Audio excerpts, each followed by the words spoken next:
मैं हूं आपका होस्ट डॉक्टर अभिमन्यु अहरवार और आपका स्वागत है हमारे YouTube channel new life clinic पर। आज का हमारा टॉपिक है कि हम कैसे पहचानें कि हमें नॉर्मल सर्दी जुकाम हुआ है या कोरोना 2021 के लक्षण आ रहे हैं। इस चीज़ को जानने के लिए सबसे पहले हमें कोरोना के लाइफ साइकिल को समझना पड़ेगा। कोरोना का लाइफ साइकिल कुल मिला के 14 दिन का होता है।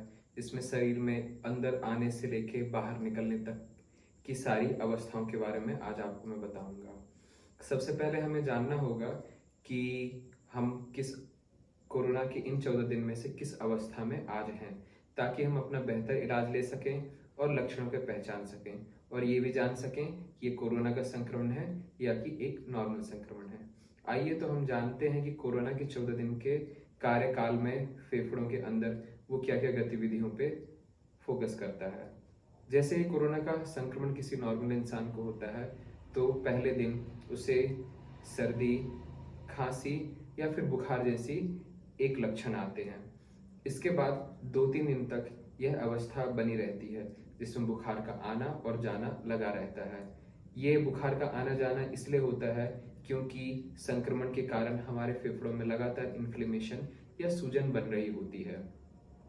इन्फेक्शन के दूसरे से लेके 5वें दिन तक कोरोना हमारे फेफड़ों में एक डॉर्मेंट पोजीशन में रहता है, यानी कि बिना लक्षण के रहता है, और अगर लक्षण भी रहते हैं तो नॉर्मल सर्दी जुकाम के रहते हैं। और SpO2 जो भी होता है वो भी 95 के अबव ही रहता है, जिस कारण से हमें लगता है कि एक नॉर्मल सर्दी जुकाम है। लेकिन 7 दिन पश्चात जब साइटोकाइन्स हमारी बॉडी के कोरोना वायरस को मारने के लिए बहुत ज़्यादा अमाउंट में निमोनिया प्रोड्यूस कर लेते हैं हमारी बॉडी के अंदर, जिससे कि हमें 7वें दिन के बाद में सांस लेने में तकलीफ महसूस होती है। अगर हमारी इम्यूनिटी कमज़ोर है तो ये तकलीफ इस तरह बढ़ जाती है कि हमें हॉस्पिटलाइज होने की ज़रूरत पड़ती है या फिर ऑक्सीजन की ज़रूरत पड़ती है। अगर इस समय किसी भी मरीज को किसी प्रकार का चिकित्सीय इलाज नहीं दिया गया तो यह चीज श्योर है कि मरीज की दम घुटने या निमोनिया से डेथ हो सकती है।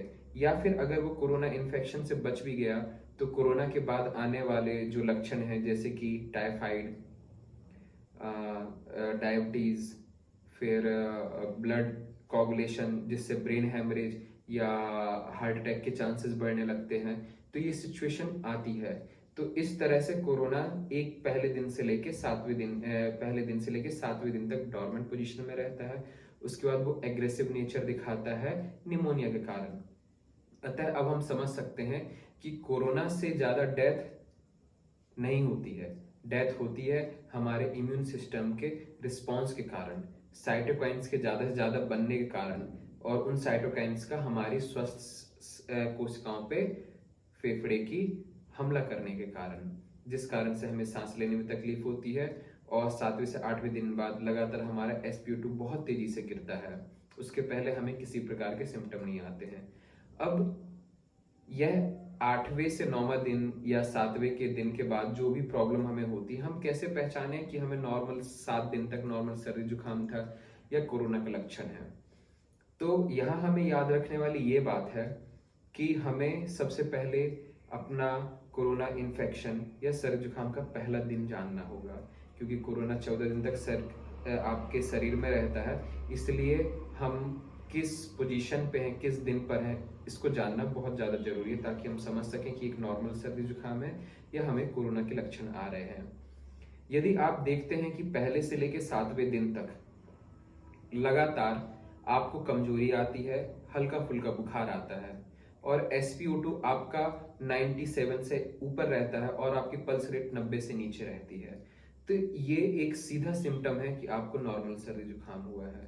लेकिन यदि यहीं पर आप पहले दिन से 7वें दिन तक अपनी पल्स ऑक्सीमीटर में पल्स और ऑक्सीजन सेचुरेशन को लगातार नापते रहें, तो नए स्ट्रेन्स में ये चीज पाया गया है कि ऑक्सीजन सेचुरेशन एकदम से ही किसी भी पेशेंट का कम नहीं होता है। 7वें-8वें दिन के बाद ये 6 से 24 घंटे लेता है, जहां पेशेंट का ऑक्सीजन सेचुरेशन 95 से डायरेक्ट 80 या बिलो 80 पहुंच जाता है। तो हम कैसे जाने कि ये 7 दिन तक ये नॉर्मल सर्दी जुकाम है या बुखार या फिर कोरोना का इन्फेक्शन है? तो हम जैसे ही जान लेते हैं कि हमारा पहला दिन है, पहला दिन हम उसे मानेंगे जिस दिन सर्दी जुकाम या हमें कोई कमजोरी के लक्षण आए थे, भले ही अगले दिन ना आए हों, उस पहले दिन को हम पहले दिन की तरह मानते हैं। पहले दिन से हम 7वें दिन तक लगातार अपना पल्स ऑक्सीमीटर में घर बैठे बिना किसी जांच के अपनी रीडिंग लेते हैं, क्योंकि पल्स ऑक्सीमीटर एक घर पे भी उपलब्ध है, इसलिए आपको पैथोलॉजी लैब या किसी हॉस्पिटल में जाने की या कोई भी कोविड टेस्ट कराने की जरूरत नहीं है। अगर आप इन रीडिंग्स में ये देखते हैं कि पहले दिन से 7वें दिन तक ग्रेजुअली यानी बढ़ते क्रम में आपकी जो पल्स रेट है वो कंटिन्यू बढ़ रही है, भले आपका SpO2 97 या 98 या 99 रहे, लेकिन अगर आप देखते हैं कि पल्स रेट कंटिन्यू बढ़ रही है तो एक ये सीधा सीधा साइन है कि आपका शरीर किसी इन्फेक्शन से या किसी इन्फ्लेमेशन से लगातार लड़ रहा है, जिस कारण से वो कमजोर पड़ता जा रहा है, जिस कारण से आपको थकान हो रही है। और इसी कमजोर कारण और इसी इन्फेक्शन के कारण जो सूजन होती है, जो इन्फ्लेमेशन होता है, उस कारण से बार बार बुखार आता जाता रहता है।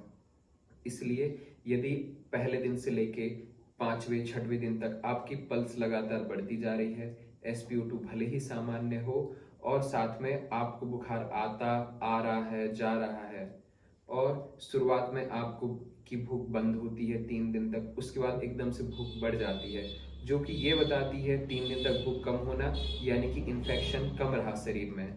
और जब इन्फेक्शन ज़्यादा हो गया तो शरीर को लड़ने के लिए ज़्यादा एनर्जी चाहिए थी, इसलिए इन 3 दिन बाद हमारे शरीर में भूख काफ़ी तेज हो जाती है। ये कुछ साइंस हैं जिन पे हमें ध्यान रखना है, आपकी भूख, आपकी पल्स और आपका ऑक्सीजन सिचुएशन, जो आपको हमेशा बताएगा कि आप कोरोना की गंभीर अवस्था में हैं या फिर आपको एक नॉर्मल सर्दी जुकाम हुआ है। हो सकता है मेरी बातों से आप समझ चुके हों, हम डॉक्टर्स भी धीरे धीरे करके कोरोना के लक्षण के बारे में जान रहे हैं, उनसे होने वाले कॉम्प्लिकेशंस के बारे में जान रहे हैं, और हम जानने की कोशिश कर रहे हैं कि कोरोना से ज़्यादा और कौन से कारण हैं जिन कारण से कोरोना होने के बाद मौत होती है इंसान की। होप आज की वीडियो से आप घर बैठ के समझ जाएंगे कि मेरे अंदर कोरोना के लक्षण हैं या फिर आपको एक नॉर्मल सर्दी जुकाम हुआ है। होप आप सब सोशल डिस्टेंस का पालन करें, मास्क लगाएं और सुरक्षित रहें।